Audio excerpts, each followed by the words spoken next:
This video is sponsored by the Breast Form Store. Hey there, folks! We are going to be continuing our conversations about identity. And this time, I'm going to be talking about presentation. Now, before I get too far into this, it's probably worth reiterating. I did a video a couple weeks ago talking about my own identity, and it's worth reiterating that so that you understand where I'm coming from, because I will be talking largely through my own experience, but also more broadly.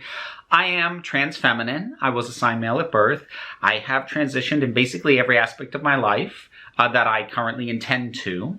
I say trans feminine in that my identity has drifted towards the feminine. I no longer use the masculine pronoun, although my birth name I don't consider a dead name. Sometimes that question comes up. But I don't consider myself to be a trans woman. I am gender fluid because my own sense of identity and gender can and does still fluctuate, and I can have more non-binary days or more full-on femme days, and I don't currently feel comfortable with the label of woman because that's what I don't feel that's what I am. I am trans femme, as I said. I've transitioned very much away from my masculinity.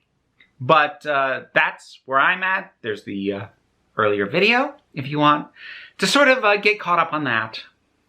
So, this time, we're going to be talking about presentation. Presentation comes up for everybody, but trans people especially, in a number of ways. One is that our presentation is often taken as a cue as to how to address us. And to be fair, for many of us, our presentation is intended to be a cue for you as to how we wish to be addressed. My pronouns are she, they, but the thing is, not that long ago, when I was using all pronouns, she, they, or he, I would have people who knew me, but who felt like they didn't know how to address me, and they felt like they should shift with my mood. I didn't necessarily expect them to do that, but some of them wanted to. And so what I used to say is, well, if I'm wearing lipstick, probably best to refer to me as she. If I'm not, he would be fine, and they is okay in either case. So I used to personally very much tie my presentation to my identity as kind of a practical matter at the time. I don't really do that anymore. At this point, she, they, whatever you prefer to use, I never expected anyone to shift, and these days, feel free to pick one and go with it, or to shift, either way. But who I am and how I'm identifying, while it will often inform my presentation, it's not defined by it. And the main thing that I am hoping everyone will take away from this is that presentation is not identity. Someone who appears feminine does not necessarily identify as feminine. Somebody appearing masculine does not necessarily identify as masculine. And someone who is non-binary may or may not choose to appear in a sort of mixed or gender-bendy or androgynous way. Specifically when it comes to non-binary people, those with non-binary identities, unlike mine, which fluctuates, but are more set, sort of either in between or separate from male or female, it's very important to remember non-binary people do not owe you androgyny. One of the things that this can tie into is kind of an attack on trans people. I see it happen more on trans women, but it can happen for trans masculine people as well, which is you'll correct someone on the right pronouns, and they will basically come back and say, well, if you wanted me to refer to you as she, you should put more work into looking like a woman. And part of what's really frustrating about that is sometimes it can come from within the trans community as well. Sometimes you will get people even from within the trans community who will basically put forward, you have no expectation of being gendered correctly if you don't do the work to appear as that gender, which is incredibly gatekeepery, not just in terms of saying there's only a certain kind of valid being trans, valid trans femme, valid trans masc. It is saying that if you are transmasculine, but you want to wear a skirt, you are no longer entitled to be respected for your preferred pronouns.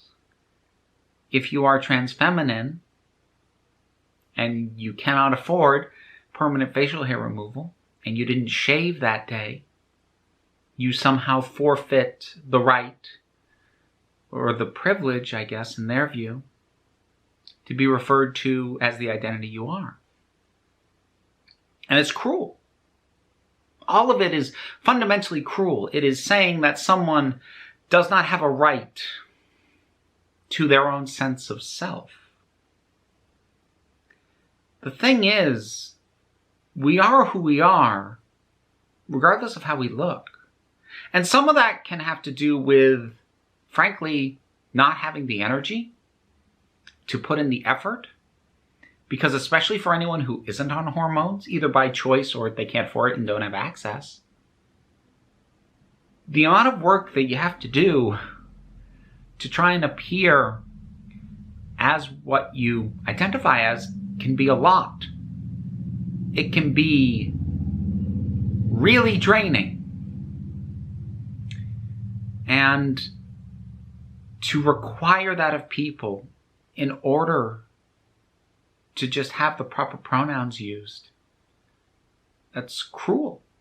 You're requiring a minimum expenditure of labor from someone just to treat them with dignity and humanity, and to deprive that because they didn't do that is cruel. And this does also tie in overall to the concept of passing. Now, I've talked about passing privilege before. It was years ago, and I didn't rewatch the video. I don't know how much I stand by it, but hopefully it's not too bad. There's that.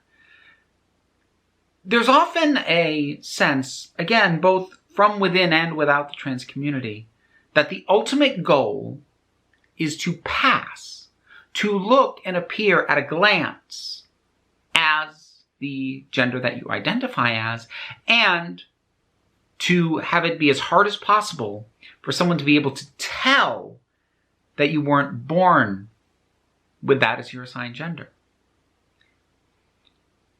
Passing is, for some of us, a very specific goal and desire. But there's also some of us who can't pass for whatever reason, be it height, be it build, be it access to gender-affirming care that would help us better deal with things like body hair, the presence or lack of a chest, the ability to pay for any kind of surgical alterations. People who don't have those things, passing is often something that is easier to access with means, with money. But there's something more than that. Some of us don't care if you can tell we're trans. I actually not only don't care, I kind of like that people can tell I'm trans. That's like being able to look at me and have a tiny glimpse at not only who I am, but who I've been and the journey I've gone through. I don't hide from that. I'm proud of that. I'm not ashamed or embarrassed that you can tell I was born a man. It's part of why when people try and go off on me about having been born a man or that I don't pass, I'm like, I don't care. Because my presentation is not my identity. Who I am is my identity. How I choose to look that day, that does not determine who I am. And nobody should be trying to revoke who you are because of how you are choosing to present.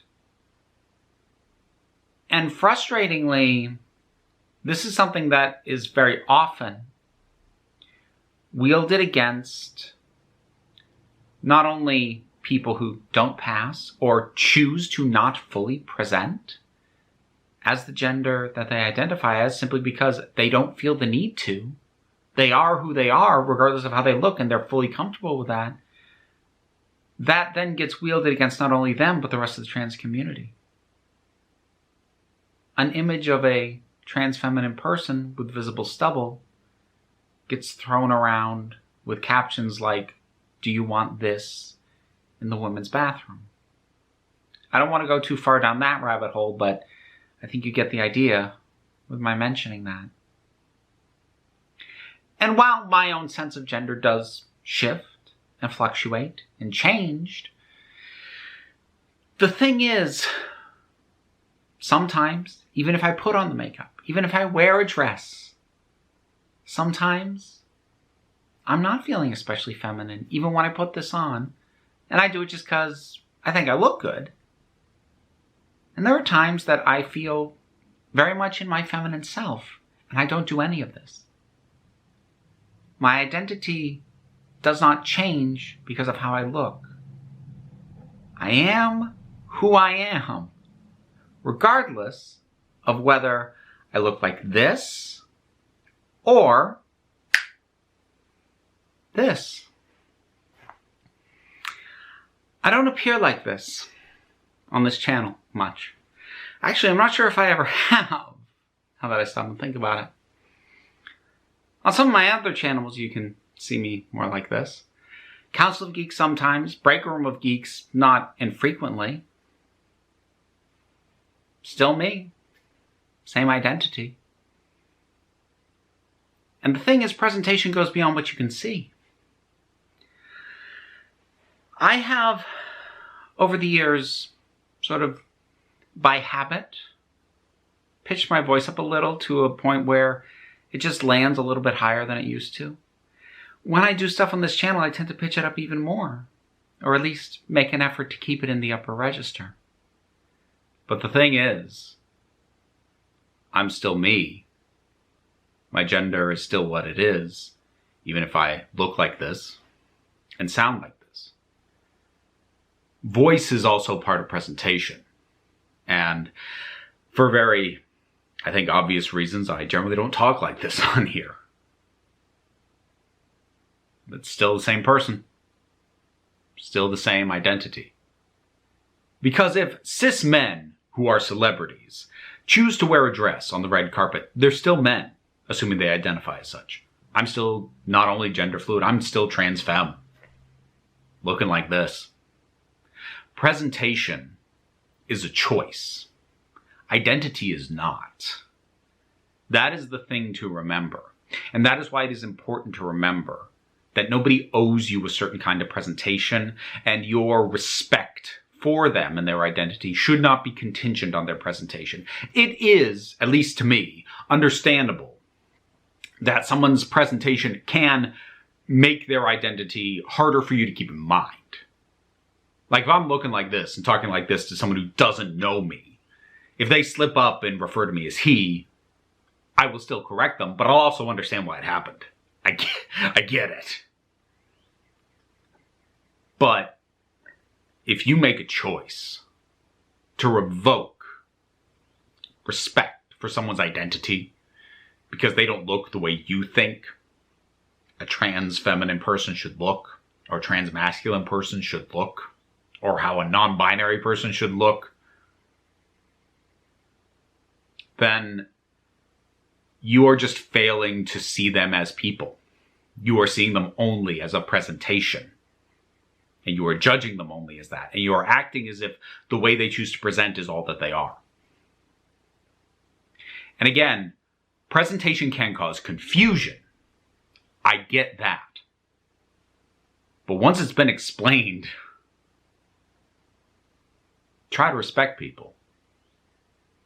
Because there are trans masculine people who will still put on a skirt. There are trans feminine people who will throw on flannel and jeans and drop their voices down. There are trans feminine people with full beards, and they don't plan to get rid of them. There are trans masculine people with heavy chests and pronounced hips. They don't plan to change either of those. While there was a lot of overlap with one's presentation and one's identity, as I said, one does not determine the other. Trans feminine people will generally present somewhat, for lack of a better term, stereotypically feminine. Dresses, makeup, longer hair, so on. I often do that. But my identity doesn't change if I haven't done that. And trans masculine people can go somewhat stereotypical in the other direction. They can. They may not. They don't owe you that. If a trans masculine person is perfectly happy in a skirt, that is their choice.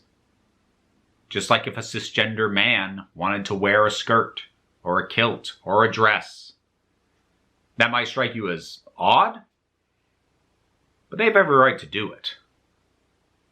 And you're treating them and respecting them in a way that acknowledges their humanity shouldn't change based on an outfit. So, that's presentation.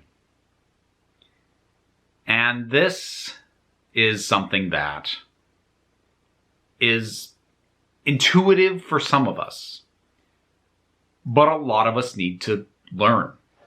We need the time. We need practice. We need to unlearn our basic understanding of this body shape equals man, this body shape equals woman. Or this way of dressing equals man, or this way of dressing equals woman. And it's difficult because society has ingrained all of this stuff in us. And no matter what you identify as, you're still ingrained and enmeshed in that same society.